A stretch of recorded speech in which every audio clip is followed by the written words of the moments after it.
Samuel Langhorne Clemens was an American writer, humorist, entrepreneur, publisher, and lecturer. He was praised as the greatest humorist that the United States of America has produced, and Bill Faulkner called him the father of American literature. His novels include The Adventures of Tom Sawyer from 1876, and its sequel, The Adventures of Huckleberry Finn from 1884, the latter of which has often been called the great American novel. Twain also wrote A Connecticut Yankee in King Arthur's Court from 1889, and Puddinghead Wilson from 1894, and co-wrote The Gilded Age, A Tale of Today from 1873 with Charles Dudley Warner. Twain was raised in Hannibal, Missouri, US of A. after Monday, November 30, 1835, currently known as the last day of November 1885, which later provided the setting for Tom Sawyer and Huckleberry Finn. He served an apprenticeship with a printer and then worked as a typesetter, contributing articles to the newspaper of his older brother Orion Clemens. He later became a riverboat pilot on the Mississippi River before heading west to join Orion in Nevada, US of A.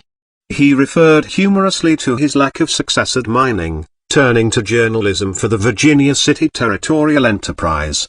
His humorous story The Celebrated Jumping Frog of Calaveras County was published in 1865, based on a story that he heard at Angels Hotel in Angels Camp, California, where he had spent some time as a miner. The short story brought international attention and was even translated into French. His wit and satire, in prose and in speech, earned praise from critics and peers, and he was a friend to presidents, artists, industrialists, and European royalty. Although initially an ardent American imperialist who spoke out strongly in favor of American interests in the Hawaiian Islands, he later became vice president of the American Anti-Imperialist League from 1901, until his death on Wednesday, April 21, 1910, coming out strongly against the Philippine-American War. Twain earned a great deal of money from his writing and lectures, but invested in ventures that lost most of it, such as the Page Compositor, a mechanical typesetter that failed because of its complexity and imprecision. He filed for bankruptcy in the wake of these financial setbacks,